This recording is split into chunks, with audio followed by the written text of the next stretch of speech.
tarda, gràcies. Buenas tardes. Moltes gràcies per la vostra presència. Esperem que aneu gaudint de l'aire condicionat poquet a poquet i que la sessió sigui del vostre interès absolutament.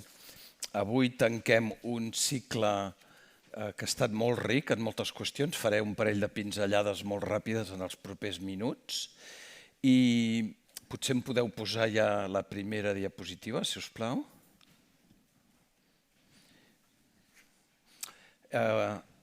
Anirem alternant, majoritàriament ho farem en castellà, per òbvies deferència cap a la Ser García Rada, que juntament amb la Noelia tenim la sort que ens acompanyen aquesta tarda.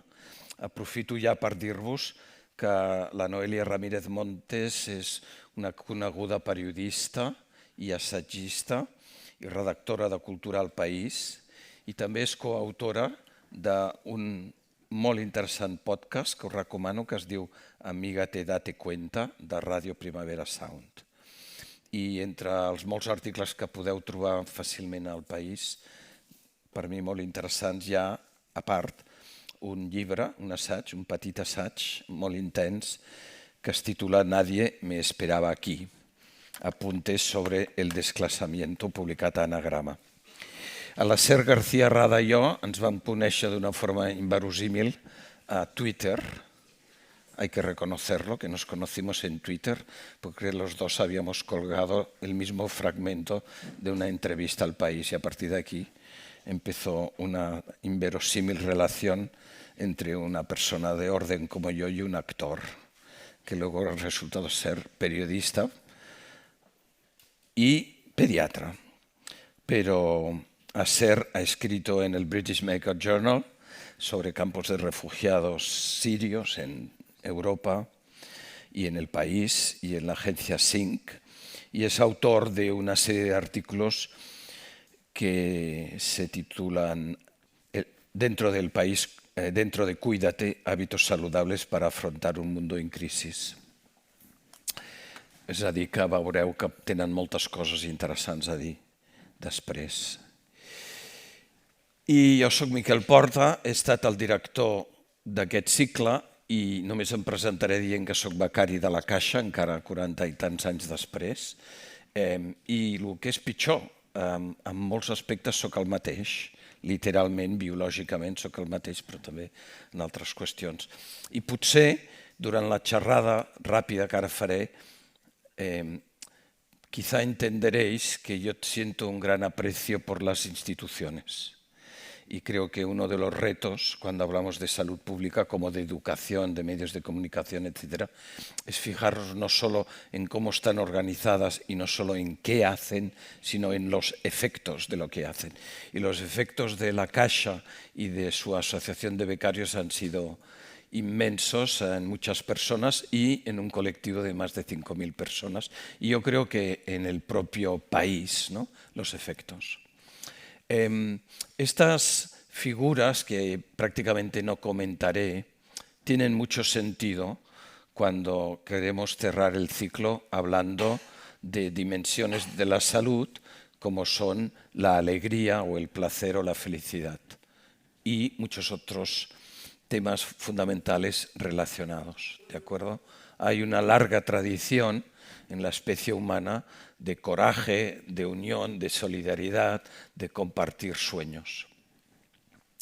Y esto no es solo una cuestión individual, sino también una cuestión colectiva. Y a mí me impactó esta frase en el reciente libro de Julian Barnes, ¿no? Todo el ciclo ha tenido uno de los ejes transversales que ha sido las relaciones entre el individuo y el Estado, pasando por todos los mediadores familiares, laborales, etc. Y esta frase de quienes recordaréis la epidemia de las vacas locas, que supone una posibilidad de elección, de cuando las vacas locas a mediados de los 90, ¿no? El camarero le presenta una posibilidad de elección que obviamente es absurda. Y ante esto, la respuesta de la salud pública es: necesitamos instituciones que nos protejan de ciertos riesgos ante los cuales los individuos están inermes, están indefensos. Y, por supuesto, muchísimos artistas buscan persuadir y buscan incitar y buscan que las personas pensemos y soñemos, ¿no? Y esto se puede hacer de muchísimas formas, que pueden ser en algunos casos tan antiguas, bastantes personas de esta sala yo creo que podemos reconocer el yugo y las flechas, pero quizá empieza a ser un poco peculiar que una fotógrafa publique estas fotografías, ¿no?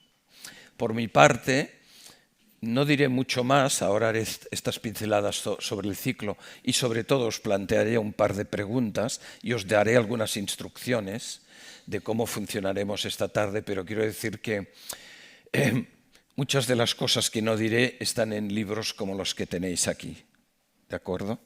Que es un refugio que tenemos los académicos, escribir. Y quizá lo que me hace peculiar en esta sala es ser coautor o autor de unos 500 artículos académicos que son en los que he dejado lo que yo tuviese que dejar y seguiré dejando en el futuro.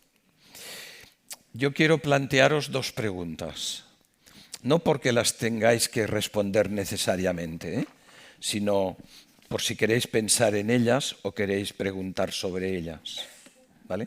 Y en todo caso sería lo que yo quisiera que quedase un poco después de esta sesión. Es decir, ¿qué te dirías a ti misma o a ti mismo sobre lo que para tu salud y la de los tuyos significa la felicidad, o la alegría, o el placer?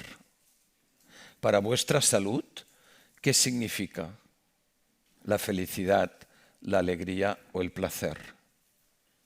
A lo mejor diréis, hombre, es obvio, son parte de ella. Vale, lo dejamos aquí.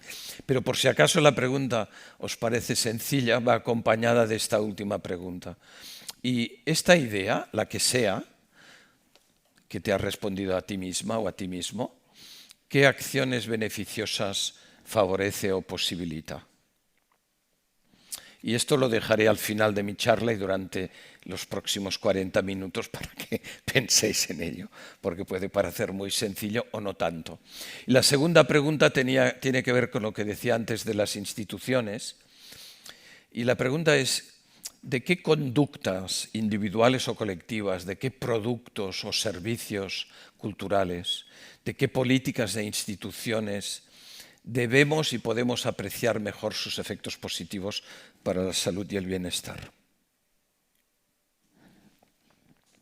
¿En quiénes pensaríais? ¿En qué instituciones o políticas o productos? Y ya que hablamos de salud y bienestar, debemos hablar de, a lo mejor son beneficiosas para otras dimensiones de la vida, como el nivel cultural, moral, etc. Y de nuevo, esta pregunta que volveré a dejar proyectada es ¿qué acciones beneficiosas para ti y los tuyos te parece que favorece?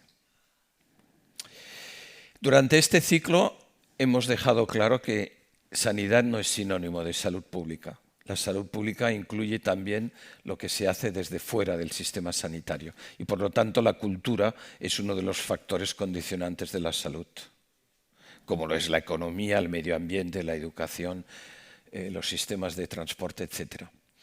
Esto está escrito desde hace tiempo en obras académicas como la que veis aquí, y esto lo podréis consultar cuando queráis en la grabación que próximamente estará colgada. Pero quiero recordaros que la salud pública cuida diariamente lo que respiramos, bebemos y comemos, cómo nos movemos, trabajamos y convivimos. Esto es también salud pública y esto fue evidente, por ejemplo, de una forma dramática durante la pandemia. ¿Vale? La salud pública es algo que va mucho más allá de la sanidad asistencial. Y muchas veces las preguntas que nos hacemos son las mismas que un año concreto pues, encontré en la Bienal de Arquitectura en Venecia o en tantas obras de arte. También hemos ido insistiendo a lo largo del curso qué es prevención primaria, etc. Y también en la necesidad, que ahora retomo, de fijarnos en lo que de verdad importa, como quizá diría Milagros Pérez Oliva. Fijarnos, ver, apreciar en el sentido visual, pero también de valoración, apreciar qué nos sale a cuenta del sistema educativo, de los sistemas de protección ambiental y de salud pública, de protección social, etc. ¿De acuerdo?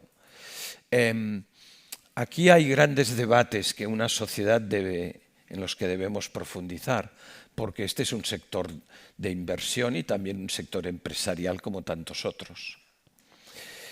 A veces dicen que la sociedad actual tal y cual, que antes estas cosas no pasaban y que todo tiempo pasado fue mejor. Inevitablemente dentro de unos minutos hablaremos de móviles y de la economía de la atención y del bedrotting y de otras cosas impresionantes que nos contarán Noelia y Yasser, dentro de un diálogo, una conversación que veremos en qué orden o caos se mueve. Pero que será rica, no hay duda. ¿De acuerdo? Yo creo que esto es inherente a la condición humana. Yo propongo que esta dificultad es inherente a la condición humana. Algo de lo que se habla poco. Y que, sinceramente, propongo que debemos dar más valor a lo que en silencio, de forma invisible, hace bien. Hace bien. No solo necesitamos relatos y símbolos, necesitamos también instituciones y políticas y necesitamos promoverlas activamente. Esta imagen de Joan Miró y Lluís Sert yo creo que dice muchas cosas, ¿no? Obviamente en el Museo del Prado. Y también quiero decir que las dificultades para lo que acabo de proponer no son insoslayables. Y la manera así un poco bruta que tengo de decirlo es un anuncio de una multinacional química. Por si la charla se me estaba yendo por vericuetos demasiado. ¿Vale? Ellos venden los efectos de vender agua de calidad, no solo el producto, los efectos.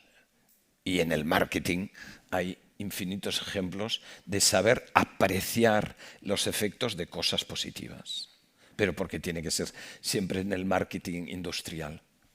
¿De acuerdo? La idea es que nos fijemos un poco más en estos beneficios inmateriales, que a veces son muy tangibles y otras veces no, y que afectan a tantas cosas que he dicho, y también a algo que todavía no he mencionado ahora que voy acabando, y es en las propuestas lúdicas, en los productos para el ocio, para la diversión, para el placer, para el disfrutar de la vida. ¿De acuerdo? Y no son realmente invisibles, solo hace falta que las hagamos visibles de las muchas maneras que existen. Una pincelada muy rápida sobre el curso. Ha habido mucha metodología en este curso, porque se está produciendo una revolución sobre los métodos, sobre las maneras en las que realizamos investigación clínica. Me ha parecido ver a uno de los coautores de este paper, a Xavier Castells por aquí. ¿Vale? Hacemos mucho trabajo, dedicamos mucho trabajo para que cuando se hable de alcohol, como hemos hablado en el título, tengamos en cuenta cuestiones que parecen intuitivas y no lo son. Los investigadores prestamos mucha atención a la metodología. O que cuando hablamos de comorbilidad y de efectos secundarios de la quimioterapia, también tengamos en cuenta sesgos de selección y de otros tipos. O que cuando hablamos de fragilidad en la vejez o de vacunas y de hospitalizaciones tengamos en cuenta. Que sepáis que en este curso ha habido una atención insólita, muy novedosa, muy innovadora para España y para muchos lugares de Europa sobre estas metodologías. Hemos hablado mucho de estos conceptos que en esta tarde no recordaremos, ¿de acuerdo? Hay mucha documentación y enlaces que podéis consultar. Y lo digo por algo que no está aquí, sino en esta otra diapositiva. Nosotros nos dedicamos a intentar efectuar inferencias causales, a establecer relaciones causales, de causa-efecto, válidas y relevantes para la salud humana. Esto es muy especial en los especialistas en salud pública en medicina preventiva, en salud pública, en epidemiología, en medicina clínica, en muchas especialidades clínicas. Pero no es algo que hagan todas las personas que se dedican a investigación biomédica. El corazón de lo que hacemos, en todos los sentidos, está en valorar, en las valoraciones que tienen que tener validez, es decir, estar libres de sesgos y relevancia sobre la efectividad clínica de muchos procedimientos o el impacto poblacional.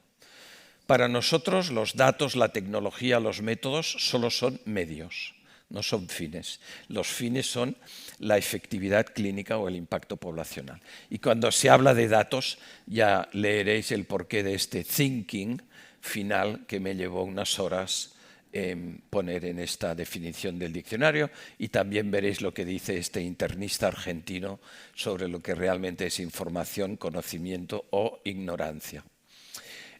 Por supuesto, y esto obviamente es un rápido homenaje a Edgar Morin, algunas de estas obras de otros personajes nos han acompañado durante 50 años, en este caso, este es mi libro, y es para decir que nuestros métodos, por supuesto, no lo agotan todo. Y en el interesante libro que produciremos y presentaremos a finales de verano, en el que hemos trabajado intensamente con las amigas y amigos de Palau Macaya y de la Fundación, y en nombre de todas ellas con Eva Zuazua, queda claro que lo nuestro no agota ni la metodología ni las ideas, que esta conversación social que se está produciendo durante este ciclo es imprescindible.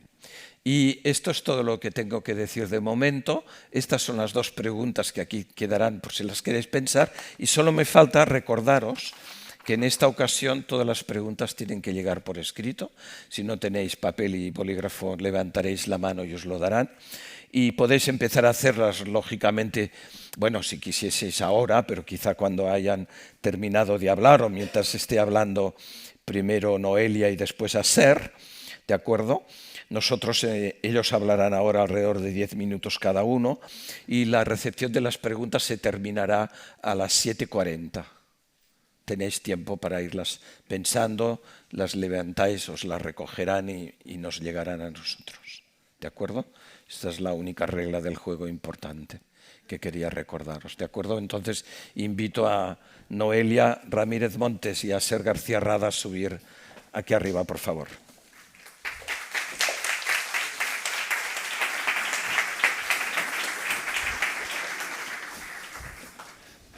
Muchas gracias, Miquel. Bueno, ya puedes empezar, ¿no? A tu aire. Hola, bona tarda a tothom.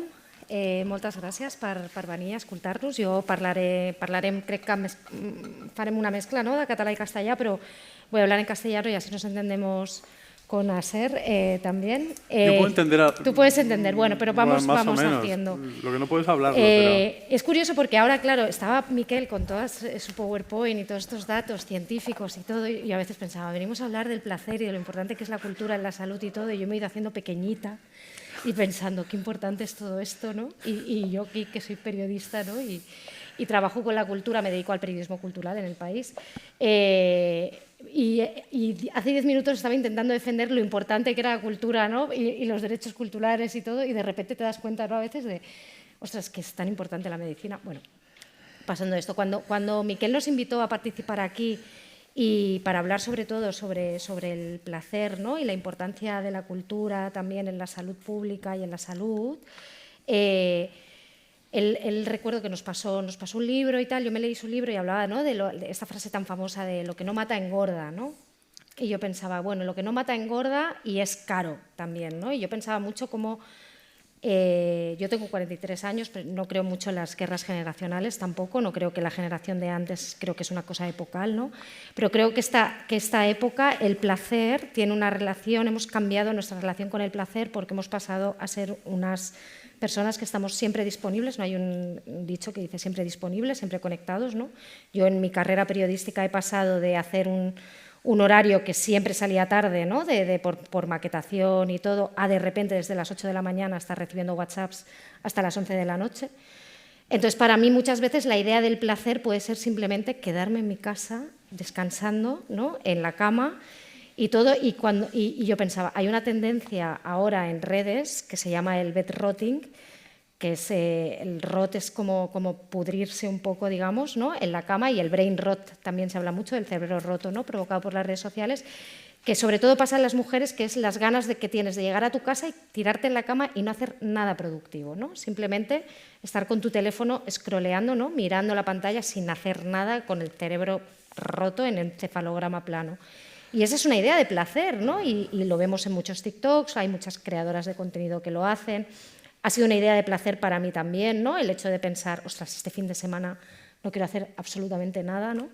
Qué pena, ¿no? O sea, o verme una serie, pegarme un atracón de una serie, ¿no?, verme una serie entera y desconectar del todo mientras también estoy con 2 pantallas, casi, y pensaba mucho en este salto que ha habido, ¿no?, epocal, casi, más que generacional, sobre la relación con el placer y sobre todo con la relación con la buena vida, ¿no?, que es una cosa que yo me he preguntado mucho, ¿qué es la buena vida?, ¿no? Porque yo, por ejemplo, yo soy periodista, pero mis padres eran obreros, ¿no? Mi madre era limpiadora, mi padre trabajaba en una fábrica, y me he dado cuenta muchas veces de que yo en los 20 disfruté mucho y me lo pasé muy bien y todo, y quería vivir una vida que no llevaban ellos. Cuando ya me profesionalicé, me esforcé tanto, mi felicidad era el trabajo, ¿no? Y ahora me he dado cuenta que ahora, por ejemplo, mi padre me dice, pero hija mía, ¿cuándo vas a descansar? ¿Cuándo vas a disfrutar de la vida? ¿No? Porque él tenía esa idea de el trabajo en la fábrica, salgo de la fábrica y ya tengo todo mi tiempo libre es para disfrutar. De hecho, yo he sido una persona que me he criado con mis tíos, he socializado muchísimo, he tenido una infancia repleta de primos, ¿no? O sea, ha sido como un cambio muy distinto. Y yo creo que ha habido un cambio ahí que me ha hecho plantearme mucho, ¿no? Y yo creo que cada generación también se pregunta qué es la buena vida. Y ahora mismo, ¿qué es la buena vida? Atendiendo a los reportajes que yo hago de cultura, visto en libros, en películas, o en pensadores o en pensadoras, es muy material, ¿no? O sea, el concepto de la buena vida se ha convertido en una cosa muy material. La gran pregunta de redes es ¿cuánto dinero necesitas al mes para vivir bien? ¿No? Es esta idea como de pensar en todo esto. Y me aterra mucho, ¿no? Yo creo que ha venido mucho de Estados Unidos, como la materialidad, ¿no?, y cómo lo material lo ha invadido todo, ¿no? O sea, yo hablaba hace poco con Gala Hernández López, que es la hija de una ensayista de Anagrama, ha hecho un corto que se llama Más 10K, de un chico que viene de una familia totalmente desestructurada, es un corto documental, y que quiere ser un criptobro porque quiere ganar 10.000 euros al mes, irse a vivir a Miami, salvarle la vida a su abuela, sacar a su abuela de la pobreza y conducir un Lamborghini azul, ¿no? Y esa es la idea de la buena vida, ¿no? Y cómo los jóvenes que han crecido en un estado del bienestar que a lo mejor se ha ido rompiendo un poco, han empezado a idealizar todo esto. Y entonces, claro, yo creo que la idea de la buena vida o la idea del placer ahora mismo está muy corrompida por todas estas materialidades y por todas estas aspiraciones que vemos en las redes y que no nos dejan tampoco disfrutar, ¿no? Hasta la cultura, ¿no?, el acceso a conciertos. ¿Cuántas conversaciones habréis tenido con amigos, hijos, sobrinos intentando conseguir entradas para Bad Bunny, intentando conseguir entradas para Rosalía, ¿no? Esta cosa de que el evento cultural casi es como quién puede estar ahí o quién no puede estar ahí, ¿no? Esta cosa de has conseguido entrada, ¿cuánto has pagado por ello? ¿No? Yo para una serie de conciertos con unos amigos con Taylor Swift casi me vi pagando 300 euros, pero como había conseguido esa ventana de poder entrar, dije, lo compro. Te vuelves loco, ¿no? Esta idea de tu momento placentero va a estar marcado por pagar toda esa barbaridad de dinero.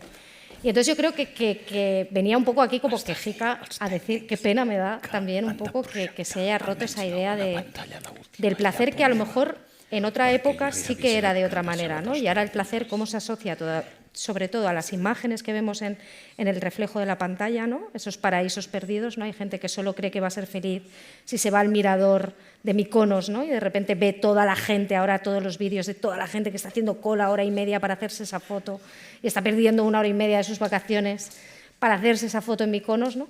Y cómo se han roto esas cosas placenteras, ¿no? Y cómo lo que nos vemos ahí nos ha influido tanto que ya no podemos casi sentirlo por nosotros mismos. Y yo creo que es una lectura, no quiero ser fatalista porque creo que no es que antes fuera mejor, tampoco creo en la nostalgia, creo que es muy tramposa la nostalgia, pero sí que creo que ha habido se ha modificado, ¿no? Se ha roto todo esto, ¿no? Y lo veníamos hablando un poco sobre esto y venía a hacer aquí un poco este alegato, no sé, Aser, ¿qué piensa de todo esto? Mira, ahora que estabas diciendo esto de la foto en Mykonos, sí, me estaba acordando uno de los momentos más bonitos de mi vida fue hace muchos años, entonces no había ni móviles, creo yo, en un viaje que para mí fue muy simbólico por las circunstancias en las que se dio, pero bueno, fui a Egipto y hicimos en el Cairo hicimos el típico tour por la explanada de las pirámides y demás, pero a mí aquello, bueno, no sé, lo hice, pero luego conseguí colarme en las pirámides cuando ya habían cerrado el recinto. Conseguí colarme porque le pagabas a un señor que te llevaba en un camello y tal. Sí. Pero en aquel momento, cuando yo entré en las pirámides, no había nadie más en las pirámides. Y entonces yo llevaba un libro de Carl Sagan que se llama Miles de Millones, y me senté en Kefren y tenía Keops delante. Yo pensaba ir allí y leer el libro y luego cuando llegué allí dije que me voy a poner a leer el libro. Sí, estoy aquí. Y estuve 20 minutos hasta que llegó un policía de antigüedades de estos que van de blanco en Egipto y bueno, lo primero que quiso era sobornarme para dejarme ir. Lo siguiente, cuando vio que no le iba a pagar, pues me dijo, mira, señor, se tiene que marchar. Sí. Pero yo esos 20 minutos que estuve ahí mirando las pirámides, o sea, lo recuerdo como una experiencia, no sé, épica y no ha quedado absolutamente... Eso está en mi memoria, pero eso no está documentado en ningún lado. De hecho, yo muchas veces en mis viajes yo he ido a muchos sitios y no he hecho fotos en casi ningún lado. Y ahora que hay móviles tampoco las hago. Pero, no sé, me ha recordado a eso. Bueno, e hilando también con una cosa que has dicho tú, y con las preguntas que ha puesto Miquel aquí. Déjame decir una cosa rápida. Claro. O lenta. Esta idea de que antes estas cosas no pasaban, yo la respeto perfectamente porque obviamente no había móviles. Pero la idea de que ya no se puede ir a Venecia o a Florencia o a las pirámides porque el turismo la ha destrozado toda, ya causó furor en 1850. Hay un libro maravilloso que recomiendo que se llama Los Europeos, The Europeans, de Orlando Figes, que cuenta tantas cosas de las que nos quejamos hoy, como si fuese la primera vez, que ya pasaban, ¿no? Entonces, claro, pero hay algo que yo creo que tenemos que reflexionar para mejorarlo, ¿no? Sí. Porque si no, de esta pandemia de móviles y de esta economía de la atención y de estas catástrofes de las que me voy enterando por personas atentas como Noelia, lo del bedrotting, que yo lo llamaba femandra, no sé, sí. Femandra. Tal qual. Femandra o algo sí, així. I està molt bé també. Que està molt bé. I que el Pep ens deia que ella el divendres etcètera, a la tarda està esgotat, no? Y ahora que he leído con gran placer el libro de Julian Barnes y estoy releyendo un libro que no leí porque no me dijo nada de él, que es el famoso del loro de Flaubert, y con esto no quiero hacer una nota autobiográfica, sino que defiendo que el ciudadano lea el libro cuando le apetezca. Porque ya vivimos en sociedades muy normativas y que hay millones de ciudadanas y ciudadanos que leemos cuando nos da la gana. Entonces aquel libro lo abandoné, cuando terminé de las partidas, pensé que lo tenía, lo encontré, lo estoy releyendo y resulta que Flaubert en 1870 se despierta de madrugada y sube a la pirámide esta famosa, creo que ayudado, estirado por algunos locales, y ahí descubre una tarjetita de un limpiador de piedras de su propio pueblo. Y dice, es que ya no se puede ir a ninguna parte porque ya está todo contaminado por las guías y el turismo.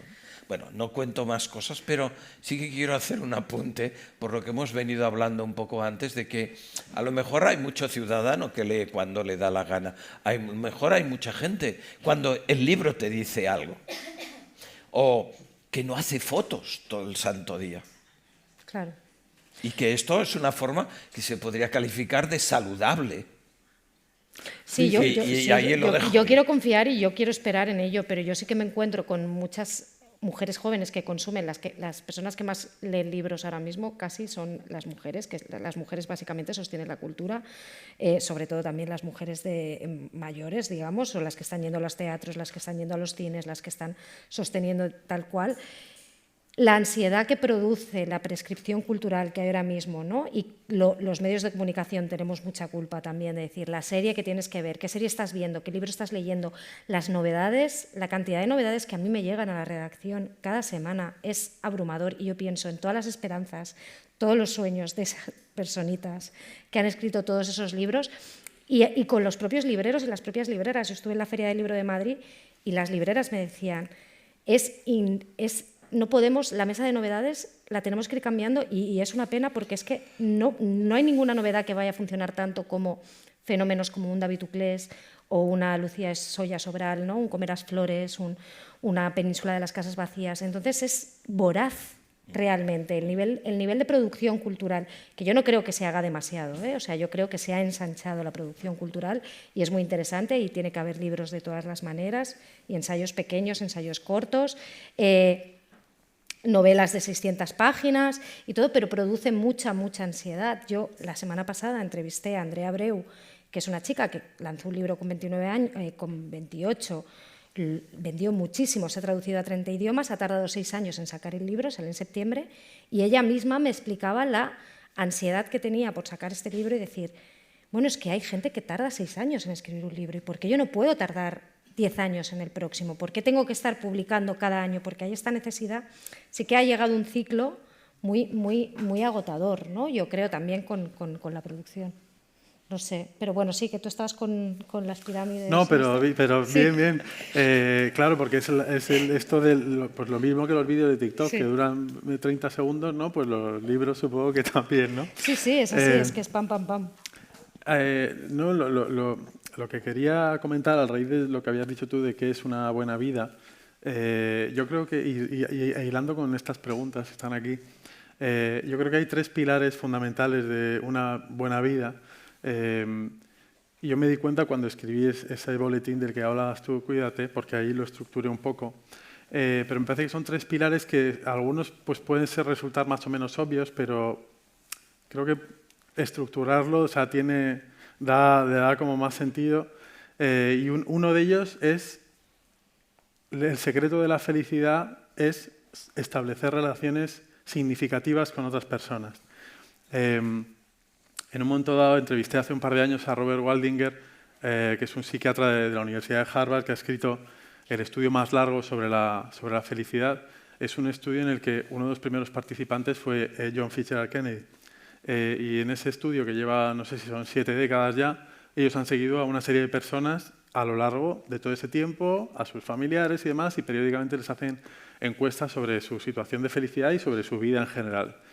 Y lo que han encontrado es que efectivamente no se trata ni del éxito profesional, ni del dinero, ni de una serie de cosas, sino de el establecer ese tipo de vínculos estrechos con otras personas, porque somos seres sociales y eso es fundamental. Y supongo que eso es particularmente relevante en una sociedad que de alguna forma promueve el individualismo o el éxito de lo que he logrado yo, me echo a mí mismo, etcétera, este tipo de cosas. Otro de los pilares fundamentales es la relación con el medio ambiente, la relación con la naturaleza, porque también somos... Yo eso es una cosa que veo, por ejemplo, en mis gatos. Mis gatos viven en un piso de 45 metros cuadrados en Madrid y solo tengo plantas en 2 balconcitos que tengo así, pero cuando abro la ventana ellos van a las plantitas y se están ahí un rato viendo las plantitas y es lo mismo que haría yo. Bueno, hoy viniendo en el tren desde Madrid, solo observar el paisaje es una maravilla. Y estar viendo, y fíjate que contacto con la naturaleza, pero estar en contacto con la naturaleza, visitar los parques que tenemos en nuestra ciudad o pedir que se hagan más parques en nuestra ciudad, que haya más espacios verdes y no de hormigón. Pero, Aser, tú muestras también, y tengo una pregunta para Noelia como escritora también, ¿no? Tú estás diciendo, es saludable, que parece obvio que tengamos que, parece mentira, es saludable disfrutar de lo que uno vive. Claro. Por ejemplo, realmente ir en tren tiene algo especial. Como no te puedes mover mucho, mirar por la ventana tiene algo cognitivamente especial. Muy viejo, por otra parte. No debe ser muy diferente de ir en una caravana hace 2000 años. No debe ser tan diferente. Tú estás hablando de un disfrute. de uno de estos efectos. O tú podrías hablarnos, si yo quisiera que nos dijeseis algo, de qué os llega sobre cómo la gente disfruta de vuestro trabajo como artista, no te digo como pediatra en este caso, como artista, como actor, y tú como escritora. Es decir, tú has escrito un libro que es muy personal, que es un libro valiente, porque hay un análisis social muy valiente, que está lleno de lo que técnicamente llamamos determinantes de la salud. Es decir, es obvio. Y de la famosa movilidad social y su ausencia, pero de cosas del cáncer cerebral de tu madre, etcétera, etcétera. Es decir, ¿qué te ha llegado de esto? Porque tú te preguntas, no por las cifras de ventas, no te vas a hacer multimillonaria. No, para nada. Esta famosa cifra de 30.000 euros al mes, todavía no has llegado a ella. No, para nada, no, yo no estoy en los 10K, ya lo digo. Como lo llaman así los jóvenes, ¿cuántas K al mes? Pero te habrán llegado cosas que tienen este sentido, sí, esta significación que decías. Claro, el hecho de tener, pues a través de las redes sociales o a través de las presentaciones, o con los propios periodistas o periodistas que me han entrevistado, ha habido momentos muy especiales. La firma, cuando presenté el libro en Madrid, me había entrevistado una chica para una publicación feminista que se llama Pícara. Ella me contó que su padre, justamente, en una parte de mi libro yo hablo de que mi madre tuvo un glioblastoma, falleció a los 4 meses, fue bastante duro, y también hablo del proceso de escribir cuando una persona a la que quieres está enferma, pues yo no podía escribir, qué supone cuidar, qué supone crear culturalmente, quién puede crear y quién no puede crear, ¿no? Cuántas historias se quedan sin contar por la gente que está cuidando, ¿no? Porque esa gente tiene que cuidar a personas y no puede estar haciendo cultura, ¿no? Entonces, pues esta chica, la periodista, me contó fuera de micro, cuando ya paramos la grabación, que su padre había sido obrero en la construcción y que justo a un mes de jubilarse se había muerto. Y que ya lo tenía todo, bueno, se había hecho una casa para poder vivir con su mujer y tal, y claro, que lo habían llevado muy mal y fue una cosa muy abrupta, ¿no? Que pasó muy de repente. Y tuvimos una conversación muy sentida sobre todo esto, y en la presentación de Madrid vino su hermana, y claro, cuando vino y me dijo, soy hermana de Sara, le dije, lo siento mucho por tal, y se rompió allí, ¿no?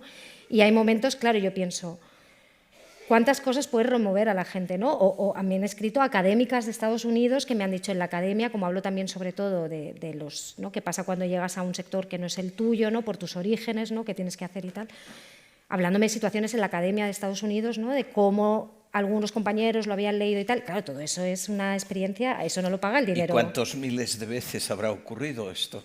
No venía con una frase de tu libro. Sí, no, y pero claro, estamos muchísimo. Hablando de que este es el efecto. Eso es maravilloso. Pero este es lo que importa. Sí, eso es lo que queda. Yo siempre lo digo, para las personitas, esas personas que remueves. Pero esto es lo que importa. Eso es lo que importa. ¿Sí o no? Totalmente, sí. A ver, hay que comer y pagar el alquiler y hay que vivir también, y es importante. Sí, claro. Para poder seguir haciendo todo esto, ¿no? Yo reivindico mucho, yo de hecho nunca he escrito algo si no me pagaban por ello. Claro, o sea, yo es una cosa que he tenido muy clara, que escribir por placer me parece una cosa fantástica. Tu madre te preguntaba sobre ello, ¿no? Sí, claro. Cuando me dieron la columna en El País, mi madre le dije, mamá, me han mandado una columna en El País. Y me dijo, ¿cuánto más te van a pagar? Y yo le dije, no me van a pagar más. Pero es una cosa muy buena, ¿no? Y entonces ya no entendía porque, claro, es una generación que el trabajo era material, ¿no? No había esta cosa, la creación muchas veces se mueve por la elevación, ¿no? Parece que vienen las musas y te llevan. Y a mí siempre me había gustado llevarlo, pero sí que creo que tiene que haber una combinación. Y a mí también me interesa mucho, cuando se habla de cultura, de cómo se hace la cultura, ¿no? Y en qué condiciones se hacen y cómo se ha hecho, y es lo que más me interesa, ¿no? Y cuando hablo con gente, ¿cómo lo has escrito, no? Te levantabas por la mañana, porque a lo mejor son padres o tienen familia, o cómo haces para poder seguir gestionando con esto, y tú como también, pues aquí, pediatra, periodista, actor, ¿cómo haces, no? ¿Cómo puedes combinar todo eso? Porque a veces pierdes vida personal también. Yo he renunciado a vida personal. ¿Cómo vives estos efectos? ¿Cómo vives estos efectos de tu trabajo? Que normalmente, a los clínicos, perdón, siempre os regalan whisky por Navidad, ¿eh? Perdona, a los de familia, a los pediatras, a mí solo me han regalado no, tampoco es que quiero que me regalen, pero solo me han regalado una vez en la vida una cosa que fue un reloj, y fue una persona que estaba especialmente agradecida por algo que yo había hecho. Pero no me han vuelto a regalar nada más, ni una botella de vino. Que los epidemiólogos no recibimos ni una barra de turrón. Pero son los médicos de familia. Nada, hombre, la población está a la suya. da lo suyo. A los clínicos les regalan. A los de yo he adultos, a regalado, los de yo he regalado adultos. a Los médicos. pediatras, te digo yo que no. Bromas aparte, ¿cómo lo vives? Pues a mí me gustaría mucho poderte decir cosas como lo que ha contado ella, pero yo los personajes que yo he hecho en general como actor, hasta ahora, eso va a cambiar, claro, pero hasta ahora son una línea de texto, 2 líneas de texto, hasta el punto, fíjate, yo trabajé en una serie que se llama Nos vemos en otra vida, que está en Disney+, sobre los atentados del 11M, sobre la trama asturiana de los atentados del 11M. Y yo, sobre la trama asturiana de los atentados del 11M. Y esta serie, que es una miniserie que os recomiendo, yo tengo mis 2 o 3 líneas en una escena, no sé si es el segundo capítulo. Pues yo se lo dije a algún amigo y el amigo me dice, pero si no te he visto. Entonces ese es el comentario. Y luego, por otro lado, ¿por qué no me ha visto mi amigo? Porque yo estoy ahí. Claro. Pues mi amigo estaría posiblemente haciendo Mirando esto el mientras móvil. estaba viendo la serie. Y cuando yo antes hacía referencia al tema de lo de las pirámides o lo de Mykonos, el tema no es tanto esto de que es que ahora han arrasado los turistas. A mí lo que me llama la atención es que la gente va a hacer la foto y luego se van. O el otro día me pasó, por ejemplo, no sé si toca esto de qué forma tangencial o no, pero pasaba el Papa por delante de mi centro de salud en el turno de tarde, que es en el que yo trabajo. Y entonces salimos los compañeros a ver al Papa. A mí me hacía ilusión ver al Papa, ¿no? No he visto un Papa nunca. Claro. Pues todos mis compañeros, o la mayoría de ellos, están haciendo así. Y alguno luego hace así. Y digo, pues si va a pasar el Papa por aquí durante, no sé, 5 o 10 segundos, si estás haciéndolo con el móvil, realmente no estás viendo al Papa. Estás, no sé... Y eso es una cosa que ocurre... Entonces, a mí lo que me fascina es cómo... al final se vuelve algo más lo que tú dices, ¿no? Es como la necesidad esta de mostrar que yo he vivido esta experiencia antes que realmente vivir la experiencia en sí. O porque te han enseñado que quizás esa es la experiencia gratificante y tener tú la prueba de que has tenido esa experiencia gratificante. Exacto. O sea, saber que tú has estado ahí, que tienes ese momento, ¿no? Cuando antes a lo mejor se vivía de otra manera. Y a mí me pasó, por ejemplo, en el concierto de Bad Bunny. Yo fui al concierto de Bad Bunny y pensé, este concierto es un concierto para ver a través de redes sociales, porque es que yo no vi nada, realmente. O sea, no vi nada. Estaba arriba del todo, tenía una pantalla gigante allí, la casita aquí. Él era una cosa minúscula, o sea, estaba pensado de tal manera, igual, no es, pero claro, es una gira de estadio, decía, es una gira de estadio. No sé, he estado en muchas giras de estadio, pero como que es una gira que funciona muy bien en el reel, pero en la propia experiencia te lo pasas muy bien porque vas con amigas o vas con amigos y bailas y lo das todo, pero no tienes esa experiencia. O sea, ahí vi una disonancia real entre el show para redes y el show de la persona que está en el público. O sea, como que te vas dando cuenta de los truquitos y tal, porque claro, luego yo tuve que hacer el artículo de la casita de Bad Bunny, ¿no? Y antes de que pasara de por qué las giras necesitan estos momentos virales, ¿no? Con famosos. Y yo recuerdo, claro, cuando estaba allí, nadie sabía quién estaba en la casita, en el estadio. O sea, la gente que está en el estadio no está pendiente de quién está en la casita. Pero las personas que no han ido sienten que han estado porque han visto al famoso. Entonces es ese juego un poco que hay entre qué experimentas, ¿no? y qué ves y cómo lo disfrutas. Que todo esto es, digamos, ansiogénico. ¿Sí? Malo para la salud, está claro. Que es alienante, también hace años que está claro. ¿Viste a la Toñita, de 80.000 años? ¿Toñita? No, pero me hubiese encantado verla. Tenemos que ir al Toñitas. Tenemos que ir, sí, yo quiero ir. Yo conseguí que mis hijos me llevasen al Toñitas. ¿Ah, sí? ¿Has ido? Un cuchitril que Me no tiene encantaría ninguna razón comercial. Sí. Es completamente ilógico. Sí. Donde la cerveza es barata, una mesa de billar lo ocupa todo, un absurdo en el capitalismo actual. Pero bueno, es verdad que esta búsqueda, pero lo que antes decías, ¿no? De qué es una buena vida, qué es lo aspiracional, ¿no? Sí. Esta palabreja que te he preguntado exactamente qué significa. Lo digo porque como veo a gente de mi edad por aquí, quizá Sí. podéis ir por ahí. No, es una palabra que se dice mucho. Sí, pero ahora que no- se dice no- que es una cosa es aspiracional, es, bueno, que te gustaría ser, ¿no? La aspiración, digamos, es una casa aspiracional. Bueno, ¿las casas de futbolistas son aspiracionales o no, no? Porque las casas de futbolistas son aburridísimas, son todas beige. muy feas, ¿no? Y son todas como muy minimalistas y tal, pero una cosa como ¿no? Lo que se ve, la opulencia que se ve a través de redes, ¿no? O sea, como esta cosa, bueno, lo que hablábamos de toda esta cultura que hay ahora de ser la mejor versión de ti mismo, que son todos estos personajes que hacen de los marcadores del lujo una aspiración de vida, ¿no? O sea, el chico que te está haciendo una estafa de criptomonedas siempre aparecerá en una moto de agua, con un cochazo, con una manera de decirte esta es la buena vida. Y lo aspiracional es un poco eso. Para mí lo aspiracional no tiene nada que ver con eso. Para mí lo aspiracional es tener tiempo libre. Yo cuando acabé el libro dije, ahora ya puedo volver a ver a mis amigos. Porque yo me había pasado un montón de tiempo sin poder haber estado con mis amigos, sin poder ver a mi familia, renuncié a muchísimas cosas por escribir. Entonces, para mí eso es lo aspiracional. Tener tiempo para poder hacer, para no trabajar, ¿no? Claro. Básicamente. Esto que comentabas, y lo habíamos hablado también en algún momento, Raquel Peláez tiene un libro muy interesante que se llama Quiero y no puedo. Quiero y no puedo, historia de los pijos de España. Y bajo ese título así, que parece como un poco frívolo, hay un estudio de sociología verdaderamente interesante sobre nuestro país. Y hay un momento en el que habla efectivamente cómo el modelo aspiracional de los jóvenes de hoy es de alguien rico y de derechas, porque en general es ese tipo de perfil, ¿no? Es el perfil de alguien que, para quien la felicidad es eso, ¿no? Es el éxito, es la superación personal, yo he conseguido esto, y además el individualismo. Esto me llama mucho la atención porque Arnold Schwarzenegger, que es un actor que yo sigo y tiene ¿Quién? Arnold Schwarzenegger. Ah, sí, sí. Pero es muy viejo este. Gobernador de California. Bueno, fue gobernador de California. Sí, sí. Sí. Casado con una Kennedy. Exactamente, casado con una Kennedy y demás. Arnold Schwarzenegger lo cuenta muchas veces. Tiene un documental en Netflix que tiene de 3 episodios. El primer episodio es su vida como atleta, el segundo es su vida como actor y el último es su vida como gobernador de California, que está interesante porque el personaje es muy interesante.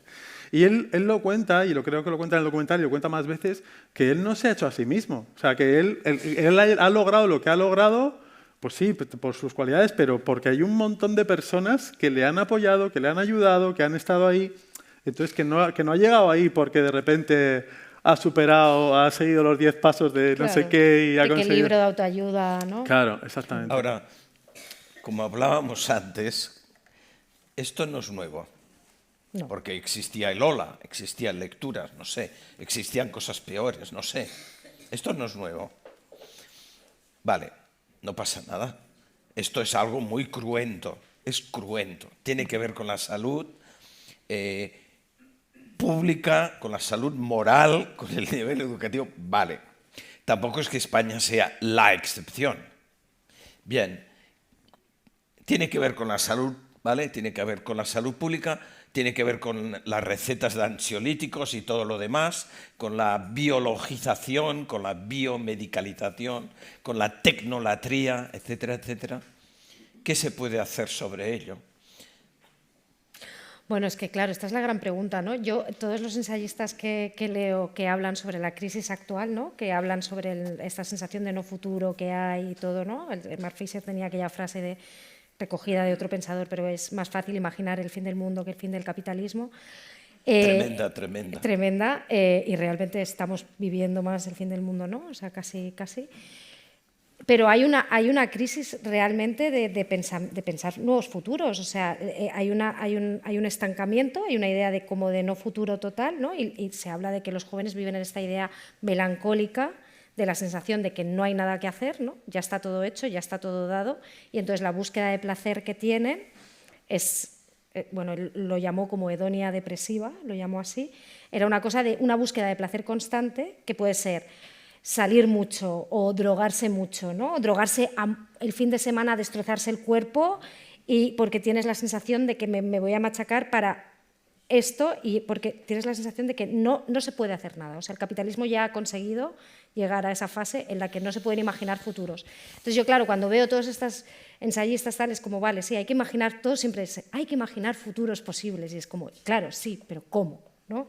Y es la gran pregunta, o sea, porque hay una crisis de la imaginación. Yo creo que tenemos una crisis de la imaginación muy, muy, muy fuerte. Hay una sensación, sobre todo entre gente joven, que yo recuerdo que hace 15 años me reí mucho de mi prima pequeña porque preguntábamos, ¿qué quieres ser de mayor? Y ella cuando nos dijo que quería ser funcionaria, todos nos reímos porque dijimos, porque ella buscaba una cosa como seguridad, ¿no? Y yo el otro día hablaba con un escritor muy joven que se ha comprado un piso con 20 y pico años y yo pensaba, los escritores de hace 20 años, que tenían 20 años, jamás su ideal de todo era comprarse un piso. Me dijo, no, yo me quiero comprar el piso porque yo ya voy a tener ahí el ataúd casi preparado porque de aquí me voy a morir, ¿no? Es esa sensación de buscar, ¿no? Yo creo que las crisis han pasado tanta factura que hay una sensación, pego un poco mal rollera, perdón, pero es esta cosa de que, y realmente hay una crisis de la imaginación y que realmente hemos llegado a un punto en el que hay una sensación de no futuro y de que ya están todas las cartas, ¿no?, repartidas, ya está todo hecho, los ricos son más ricos, los pobres cada vez pierden más, esto ya es así, el sistema es así y no se puede cambiar. Pero yo creo, por ejemplo, Noelia, que si nos fijásemos, ya sé que esto sonará muy poco literario, pero lo que hace la Agencia de Salud Pública de Barcelona en las escuelas, en los barrios, de actuaciones sobre prevención de adicciones, de prevención de obesidad, que parecen temas muy aburridos, de promoción de la actividad física, del respeto en las relaciones de género, lo que hacen los propios maestros de promoción de hábitos de trabajo individual y en grupo, de disfrute de la lectura, lo que hace tanta gente en la naturaleza, que por cierto te encuentras a gente muy joven como vosotros corriendo con perritos solitarios ya a primeras horas de la mañana y corren y suben y bajan. Y la gente va sola, por ejemplo, cosa que antes yo diría que se hacía menos. Es decir, también hay más coraje, más desparpajo. Y en el tema de necesito novio y no novio hemos mejorado mucho todos, ¿no? La gente va a su aire completamente. Tú también hablabas, ¿no? ¿Eras tú o quién era que hablaba de bisexualidad el otro día? En El País me distrajo completamente. Esto que estás en los móviles y de repente un grupo de chicas que tú conocerás perfectamente hablaban de 1000 experiencias. Es decir, también se han ganado muchas cosas. Muchísimo. Por ejemplo, una palabra que no ha salido una puta vez, perdón, que es libertad, ¿no? O deseo. ¿Se habrá ganado en esto o no? Sí, yo creo que el progreso, o sea, hay muchísimo progreso, también se da mucho progreso por sentado que nos pueden quitar en cualquier momento, pero ha habido un progreso bestial respecto a otras épocas, incluso yo que crecí casi sin el feminismo y he visto toda la ola feminista y con todas las jóvenes y todo el pensamiento que tienen y la manera que ya tienen en establecer sus propias relaciones y todo, me parece increíble, pero creo que no ha habido, que hay un sesgo ahora mismo, hay una brecha de comunicación entre chicos y chicas muy fuertes. Mientras las chicas son más liberales, los chicos cada vez son más reaccionarios y, bueno, y políticamente los votos también están para allá. O sea, yo creo que ha habido cosas muy buenas y que están pasando cosas muy buenas y que de deseo hay, o sea, también hay maneras, pero son distintas las maneras de expresarse. Por ejemplo, con la sexualidad hay una fluidez bastante más grande, lo que pasa que también en las redes sociales se están volviendo muy esencialistas a las relaciones de género. Pero, por ejemplo, yo entrevisté el otro día a una académica de Estados Unidos que ha escrito un libro que es La historia sexual de Internet, que viene a decir que Internet, básicamente las invenciones de Internet han sido gracias a trabajadoras sexuales, ¿no? O sea, antes de que los streamers estuvieran allí, estaban las webcamers, las chicas, ¿no? O sea, las trabajadoras sexuales han sido las que han propulsado Patreon, que es una de las comunidades de patrocinio y todo, empezó siendo como una especie de OnlyFans, lo que pasa que luego las echaron. Pero todo empieza un poco así. Y entonces ella me decía, bueno, hay muchas noticias sobre por qué la generación Z no tiene sexo, ¿no? Tanto como otras generaciones. ¿Qué edad tienen estos? La generación Z, digamos que es la que tiene entre 20 y 30 y tantos. 20 tantos y 30 tantos, sí. Los alfas son más jóvenes, son los nacidos ya en 2010, 2020, yo creo, 2010 por ahí. Hay muchos estudios, ¿no? Y que cada vez pues, consumen menos alcohol, practican menos sexo, viven la manera... Y me dijo, claro, es que la cuestión de cómo nosotros tenemos la intimidad física no es como la tienen ellos. O sea, ellos son más multisensoriales, necesitan vídeo, texto, imagen, se comunican de otra manera. Y ella decía, no quiero decir que esté mal, o sea, simplemente quiero decir que tenemos que atender a esta nueva manera. A ver, también. Esto es una broma macabra, ¿no? A ver, yo, claro, yo le momento, decía, bueno, a mí momento. me parece que la intimidad física también está muy bien, ¿no? No, pero que tengan más intimidad física cuando es puramente digital, o sea, no hay tacto, Claro. no hay olor, no hay mirada, no Sí, hay sí, sí, no. sudor, no Claro. hay besos, no hay nada. Esto es más multisensorial que estar en la cama con alguien. Bueno, Perdón, por otros, es por si no lo he entendido. No, es por otros inputs, claro. Ella me decía, yo no lo hago desde una postura crítica. Y a la vez me decía que sus propios alumnos, porque ella es profesora NUCLA, me decía, mis propios alumnos también tienen mucha ansiedad por su propia relación con el teléfono. O sea, hay unas tiranteces allí muy bestias. A mí, a mí también me cuesta de comprender, pero intento no tener como una mirada muy crítica, porque para mí la intimidad es física. O sea, yo crecí de esa manera y todo, pero han cambiado. Igual nuestra manera de desear no es su manera de desear de esa manera. Yo no quiero pensar que esté peor o que esté mejor, pero yo sí que creo que muchas tonterías se te quitan de la cabeza cuando te juntas con gente, ¿no? Cuando te juntas con gente. Y lo que hablabas tú de la salud pública y de los programas que hacían, el otro día hablando con Janet Sanz, me contaba que en uno de los barrios más había muchas quejas vecinales porque había población gitana y había otro tipo de población que decía que la población gitana hacía demasiado ruido, y entonces dijo, bueno, igual tenemos que sacar más al resto de la población del barrio a hacer cosas, ¿no? Y entonces hizo como un programa para que pudieran hablar y estar, o sea, y que incluso se hicieran actividades en las que participaran todos, y las quejas bajaron a un nivel bestial, ¿no? Y yo creo que muchas de las cosas, ¿no? Incluso a nivel práctico, cualquier tontería que te dices por WhatsApp y te sienta mal con un amigo, después quedas y ves que es una tontería, ¿no? O sea, como que creo que falta presencialidad. Yo sí que tengo esa sensación a título personal. Creo que a la gente le falta presencialidad. A ser como médico, y muchos aquí presentes sabemos que desde la salud pública y también desde la cultura, a veces se ha avisado de la excesiva medicalización. Por ejemplo, nos sorprendió cuando empezó a ser motivo de prescripción la actividad física, lo cual tiene aspectos positivos, pero obviamente tiene muchos aspectos positivos, pero entonces, ¿por qué no apreciamos algo que ha existido toda la vida, que es que en los pueblos y barrios y demás, pues la gente se junta para ir a hacer cosas, sea actividad física o de otra índole? Y por esto yo hablaba también antes de los mercados municipales, ¿no? Que son una fuente también de intercambio material e inmaterial humano muy potente. Es decir, yo creo que siempre hay que vincular esto a qué se hacía bien antes, qué se ha pervertido, por qué, ¿no? Porque es cierto que el poder de las tecnológicas es inmenso. De acuerdo, pero yo creo que hay muchas instituciones, organizaciones sociales, no sé, ¿qué más hacer? ¿Qué más? Bueno, yo quería hacer un comentario. Antes decías que hay una crisis de la imaginación y claro, tú para poder imaginar tienes que estar detenido. O sea, detenido. Tienes que no tener tu atención enfocada en 800 cosas. Yo imagino cuando voy conduciendo en el coche, si no pongo la radio y si hago un trayecto de 3 o 4 horas, estoy imaginando, pero en el día a día, si de repente vas a mirar no sé qué, luego te pones a no sé qué, entonces hace falta tener un tiempo para que la cabeza empiece a poder abrirse.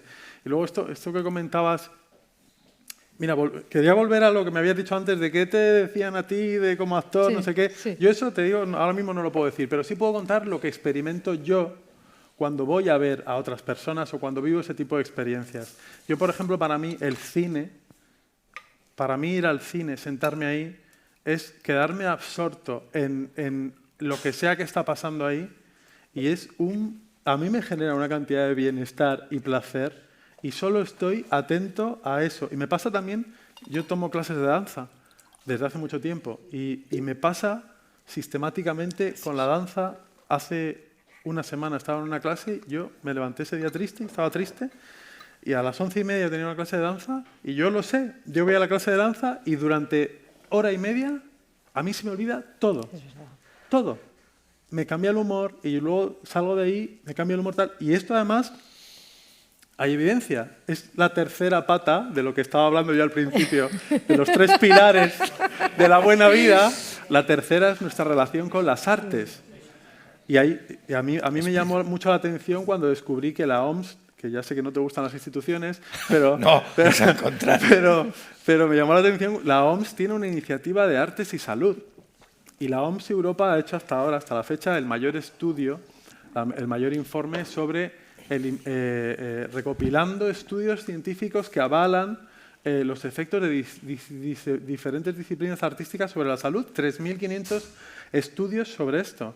Y hay un montón de iniciativas en el mundo, además, que se dedican a esto. Por ejemplo, hay una red de centros que hacen danza para personas con Parkinson, o están los payasos que van a los hospitales. Aquí en España lo hace la Fundación Teodora. O, por ejemplo, en Reino Unido, y aquí se empieza a hacer, pero está este modelo que se llama Arts on Prescription, que es como colectivos de profesionales de atención primaria y artistas, creadores y demás, que lo que hacen es, pues efectivamente, lo mismo que tú decías, de prescribir ejercicio, es prescribir actividades artísticas. Y luego, además, lo interesante es que no es solo... es tanto el disfrute de la belleza, que era otra de las cosas que tiene mucha vinculación con la salud, el disfrute de esa experiencia, pero también la creación de esa experiencia. Porque todas las personas, independientemente de su edad, de sus condiciones, de su enfermedad o no, somos capaces de crear, de hacer algo, de hacer figuras de plastilina, pintar escribir un poema, lo que sea. Y lo que está demostrado es que tanto la participación en eventos artísticos como la creación de esas cosas, cuando se da la oportunidad a la gente, tienen efectos beneficiosos en la salud. Y eso yo lo veo clarísimamente con esto, con el cine, con la danza, perdona, lo que dices ahí de qué productos... Sí. Para mí, leer el periódico, de los mayores placeres que yo puedo tener en la vida, es... Y ahora la pena es que hay cada vez menos cafeterías en las que tengas el periódico y te puedas tomar Solo café. quedan bares ya. Claro, pues a mí lo que me gustaba era irme a un sitio de estos que tienes el periódico que ha pasado por 2 o 3 o 4 o 5 personas antes, lo coges y te lo lees. Para mí esa experiencia es como un curso de cultura contemporánea, de historia contemporánea.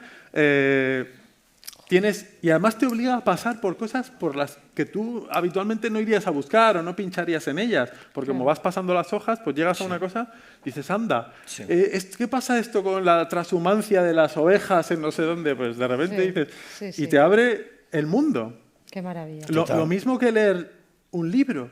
O sea, ¿cuándo no hemos leído un libro o visto una serie y alguien ha dicho una frase o hemos visto una secuencia y es esto, era esto, mira. Sí. Y te abre la imaginación. Bueno. ¿Esto lo ves más como actor, como artista o como pediatra? Bueno, esto lo veo como individuo, ciudadano que vive en el mundo, ¿no? Pero mira, yo por ejemplo, a los niños, yo a los niños les prescribo bibliotecas, que es una cosa de la que tú tienes mucho que decir, porque hemos estado hablando antes de ello, vamos.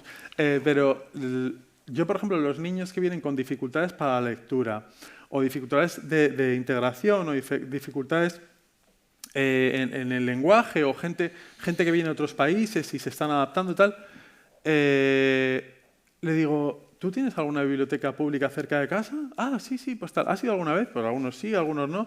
Digo, mira, vete a la sección infantil. Es que la biblioteca para mí me parece un concepto maravilloso. Es un sitio en el que está concentrado todo el saber de la humanidad, porque tienes todo lo que quieras, libros de cocina, novelas, libros de historia, cómics. Vas allí, yo digo, vete a la sección infantil, tienes los cómics, tienes cuentos, tienes, en fin, todo lo que quieras. Escoge el libro que a ti te guste. O sea, no es el libro que te mandan leer, no. Escoge los libros que te guste y te los puedes llevar a tu casa durante un mes. Sí. Gratis porque lo pagamos con nuestros impuestos, pero gratis. Sí. Te los puedes llevar y le digo, si haces eso durante 6 meses, dedícale todos los días media hora, le digo. Todos los días dedícale media hora, quítaselo al móvil y dedícaselo a esto. Si haces eso durante 6 meses, estos problemas que tienes ahora con la lengua, no sé qué tal, ya verás como dentro de 6 meses escribes mejor, entiendes mejor, Qué suerte Esto es tiene. porque eres... Qué suerte tienen, es verdad. Muy bien, qué bonito.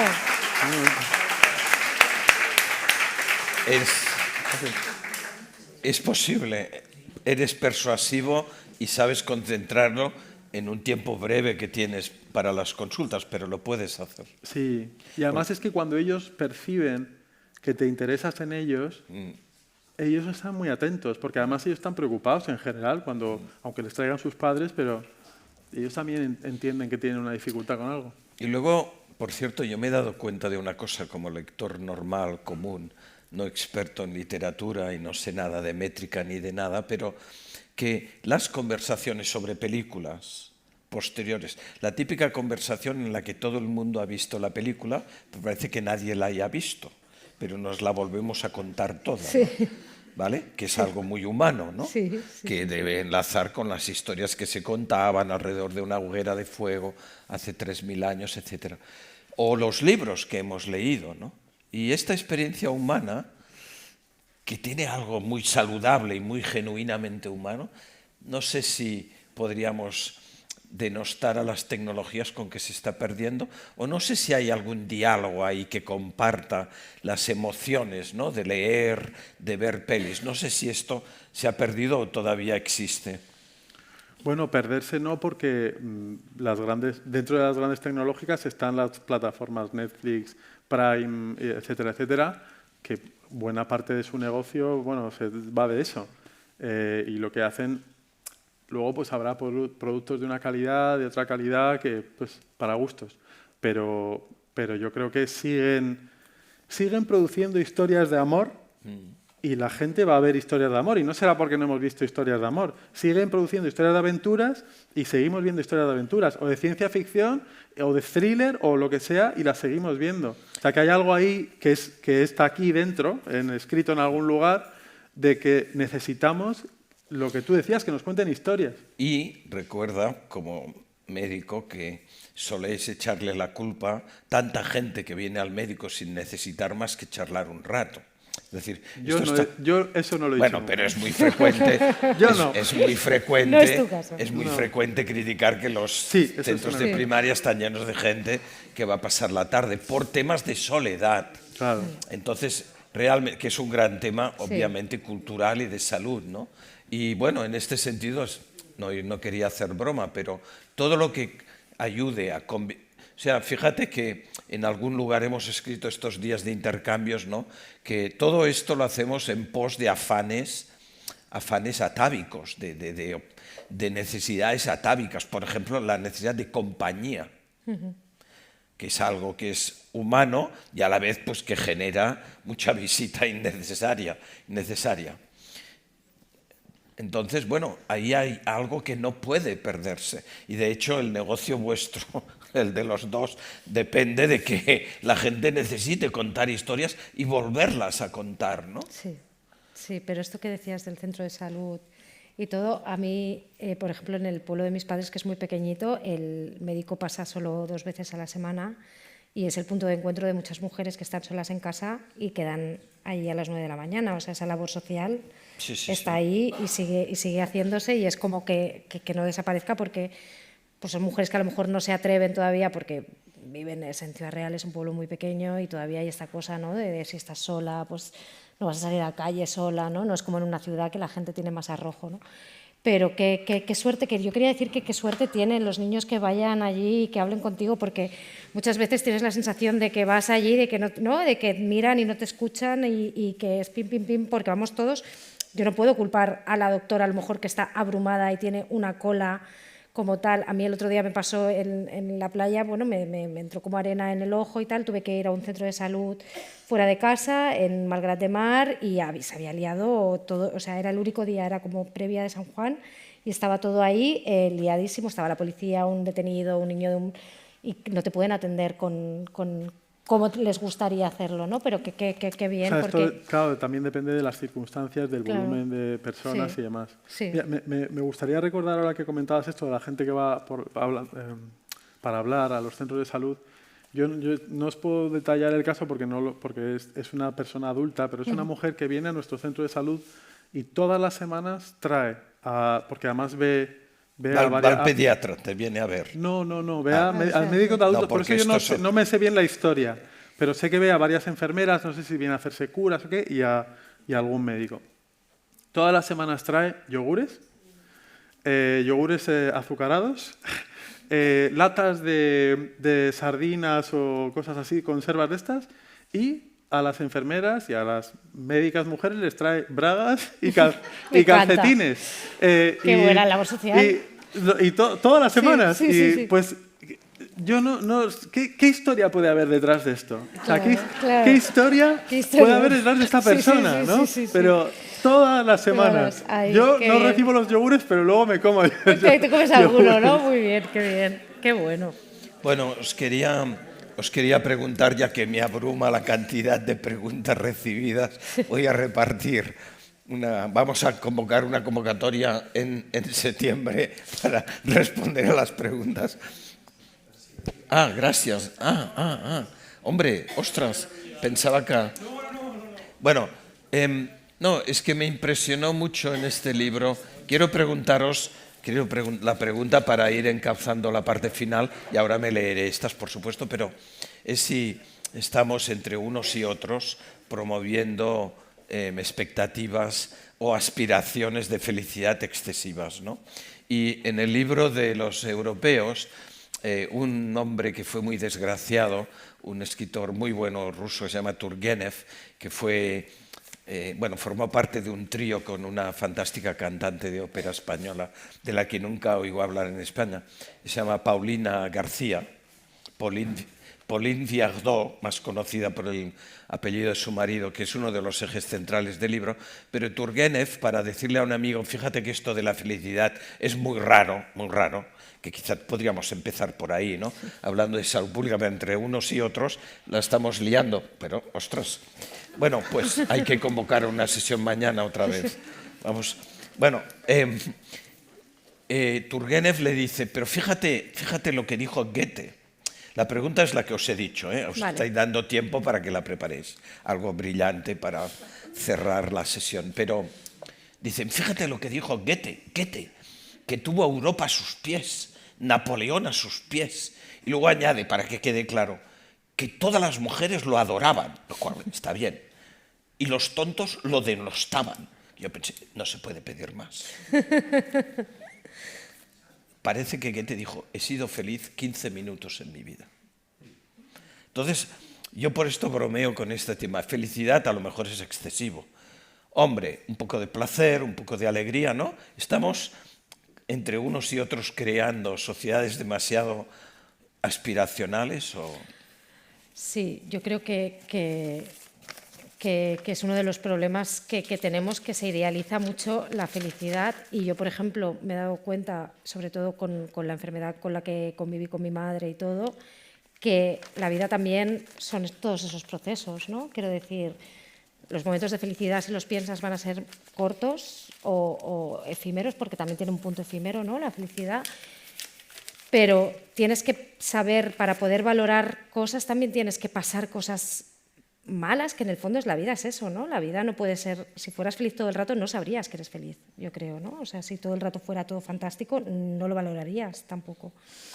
Entonces, es una de las cuestiones que yo también pasé una etapa bastante depresiva y todo, y ahora vuelvo a estar bien, ¿no? Y vuelvo a sentirme bien y valoro mucho más cosas que antes no valoraba, y a mí me ha cambiado una cosa que podía ser totalmente lo contrario a la felicidad, que es pasar como una enfermedad.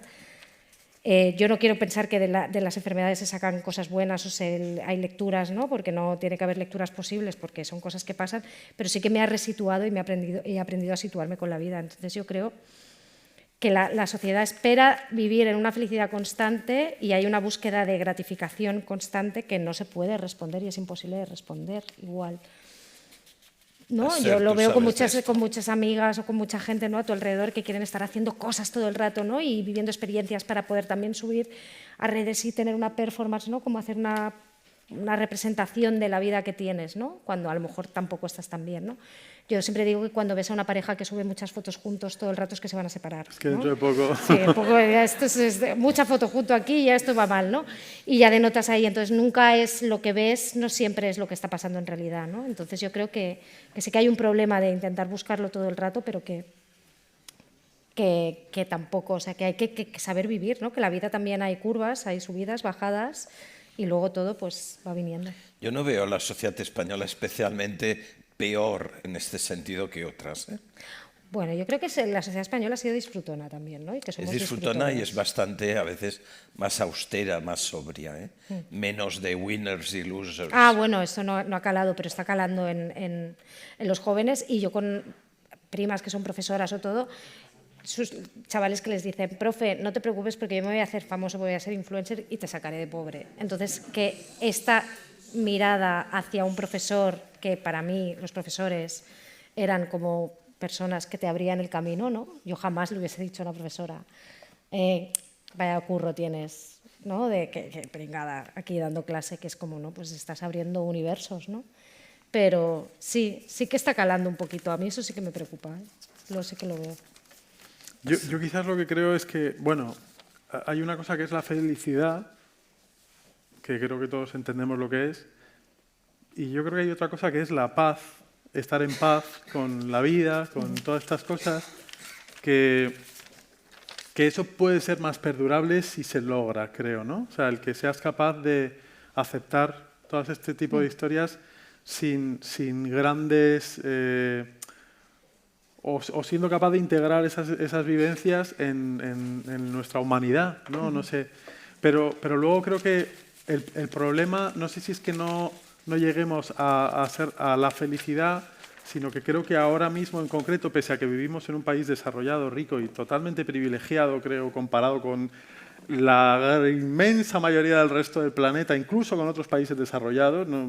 Por ejemplo Estados Unidos, creo que pese a ello hay mucho malestar y mucha frustración entre personas jóvenes y no tan jóvenes, pero la gente joven, si no pueden tener una vivienda, un sitio en el que, pues cómo no van a imaginarse que un día, o querer, desear, dar el pelotazo de no sé qué forma para luego poderse comprar lo que les dé la gana, si ahora mismo no tienen la posibilidad de decir, y vale, ¿y cuál es la alternativa que me queda si no?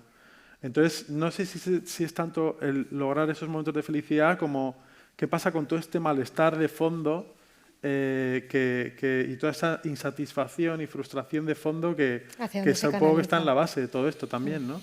Claro. Y que tampoco es súper reciente, pero que es muy real, ¿no?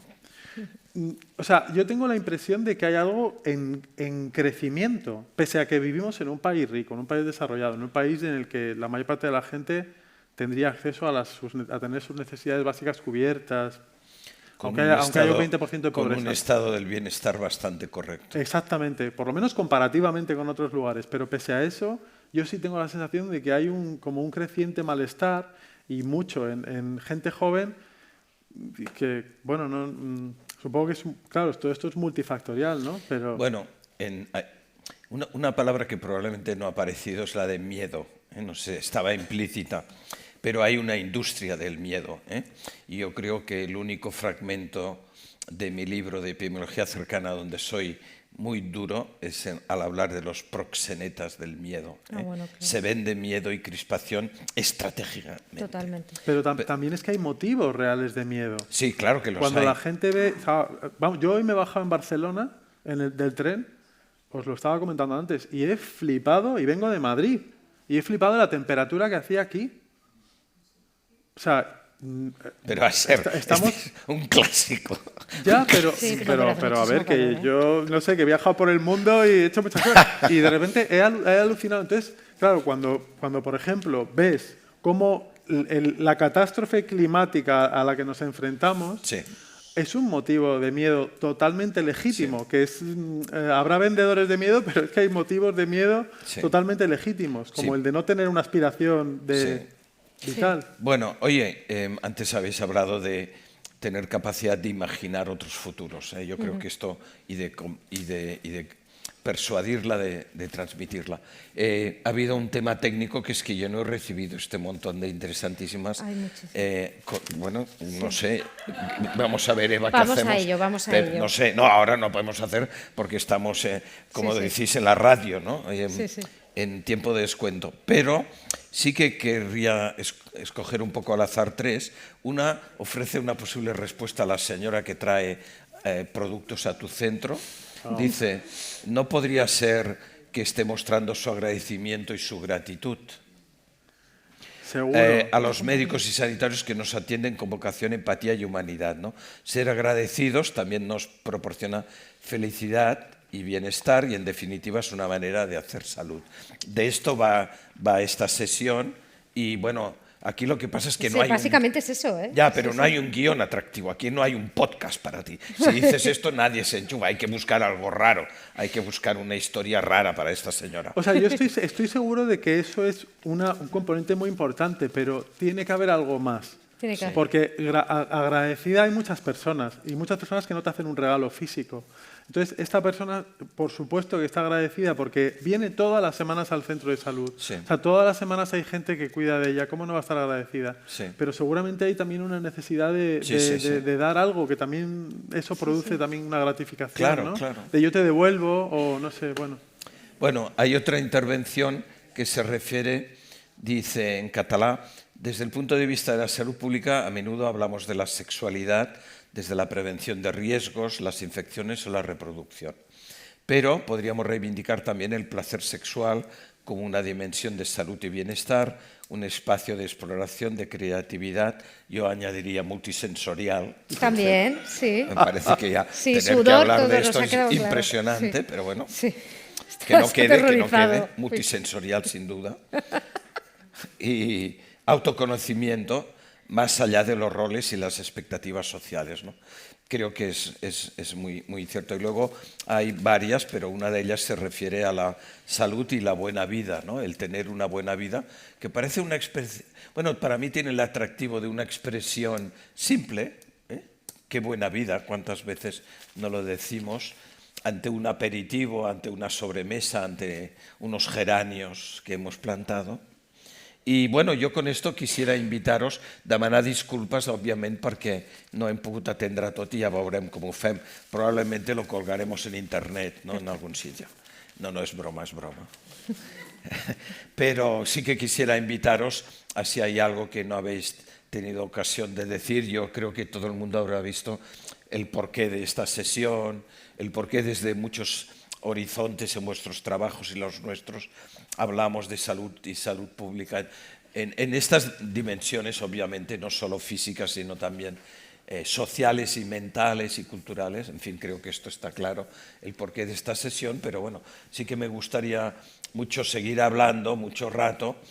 Seguro que habrá otras ocasiones, pero invitaros a si queréis decir algo para terminar, aparte de la sonrisa de Noelia, que lo dice todo. No, yo creo que he hablado muchísimo, o sea, que yo creo que ya he No, hablado mujer, mucho, pero añade algo más.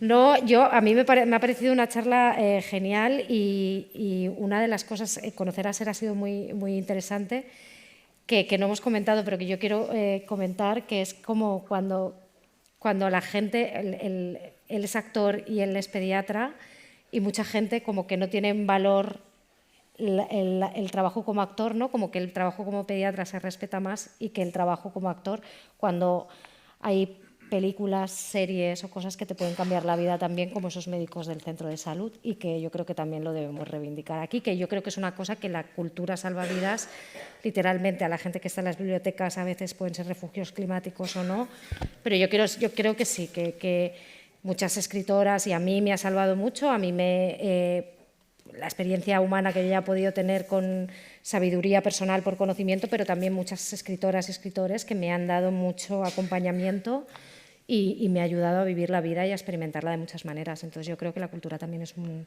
¿Y a ti escribir te ha salvado de algo? A mí me ordena escribir. O sea, me ordena, es casi como terapéutico, pero salvarme no me salva. O sea, al contrario, me enfango ahí, me da mucha ansiedad escribir. Es un antiguo debate. Sí, no, pero si me ordena. escribir salva o no. A escribir ordena. A Ser. Yo lo único que diría, bueno, lo primero que ha sido un placer de verdad estar aquí. Muchísimas gracias de nuevo por la invitación, porque hayáis venido aquí, porque os haya interesado esto. Yo lo único que diría en relación con lo que hemos estado hablando es imaginaos que de repente un día no podemos tener acceso nunca más ni a libros, ni a teatros, ni a cines, ni a música, ni a nada. Imaginaos que de hoy en adelante nunca más eso. ¿Cómo sería nuestra vida?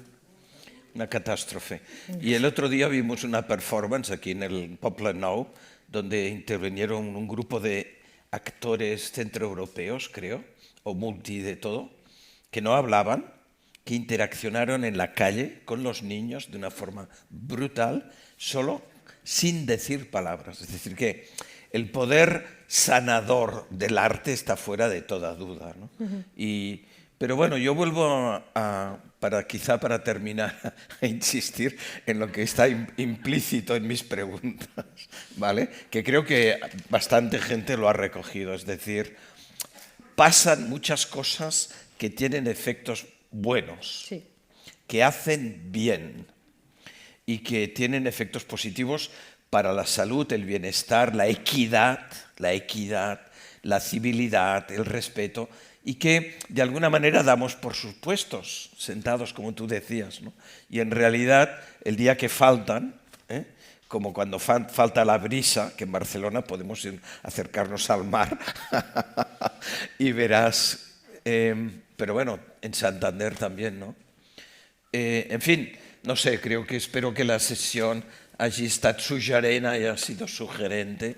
Y en todo caso quería volver a deciros que cuando esto quede también colgado a lo largo del ciclo veréis muchas otras cosas para los que no habéis podido venir, als que no heu pogut venir altres dies, que us poden interessar. Aquí veig també doncs, a la Cristina i altres participants del cicle que han treballat moltíssim y estará lleno de materiales interesantes sobre la ciencia de la implementación, sobre cómo llevar las cosas a la práctica, sobre qué funciona y por qué hacer lo que funciona y dejar de hacer lo que no funciona, sobre alcohol, sobre temas médicos de todo tipo, sobre cribados, de cáncer de mama, de pulmón, sobre radón, sobre muchos temas que hoy parecen lejos de los que hemos tocado, al no hablar del radón, por ejemplo, o de los falsos positivos de las mamografías, pero que tienen todos esta componente cultural, ¿no? Y antropológica y por tanto... En fin, y yo para terminar quería decir que ahora que el ciclo termina, creo que podéis entender mejor que yo siento un profundo agradecimiento, pero no solo como individuo que fue becario, inverosímil, porque fui muy mal estudiante, pero fui becario de esta casa, sino porque creo que la Caixa, y esto no está pactado ni nada, lo digo de corazón y emocionado, cuando hace este tipo de ciclos hay que tener no ya solo la gratitud, pero la felicidad de que Cataluña, Barcelona, España, tenemos este tipo de instituciones, que por cierto cuando mueren vamos perdiendo y mueren otras fundaciones que han ido dejando de existir, ¿no? Entonces yo creo que como sociedad, decir, igual que hay bibliotecas y hay conciertos y hay orquestas y gente que toca y gente que cuida los jardines, pues tenemos instituciones muy potentes que propician este tipo de debates, donde se dicen cosas que a veces son un poco culpidoras, ¿no? Y vosotros en vuestros libros. Bueno, esta es también la misión del arte y Julian Barnes en este último libro dice, el arte es mucho mejor que la ciencia en contar mentiras. Nosotros decimos mentiras que cuentan mucho mejor la verdad de la vida, Entonces, yo como investigador estoy seguro de que tiene razón. Sin vosotros, sin el arte, sin las artes, nadie creería nada. Esto sería de una anomia y una alienación y una incivilidad brutal, ¿no? Si tuviésemos que esperar que los epidemiólogos convenciésemos a alguien, bueno, ya se ha visto. O sea, pasa una pandemia y todo sigue igual, ¿no? En cierto modo. ¿Qué más tiene que pasar? Pues mira, una serie catastrófica de las que dan miedo de verdad, a lo mejor son más útiles. Ja, demasiado miedo dan, no? Que també Bueno, moltes gràcies a tots i bona tarda.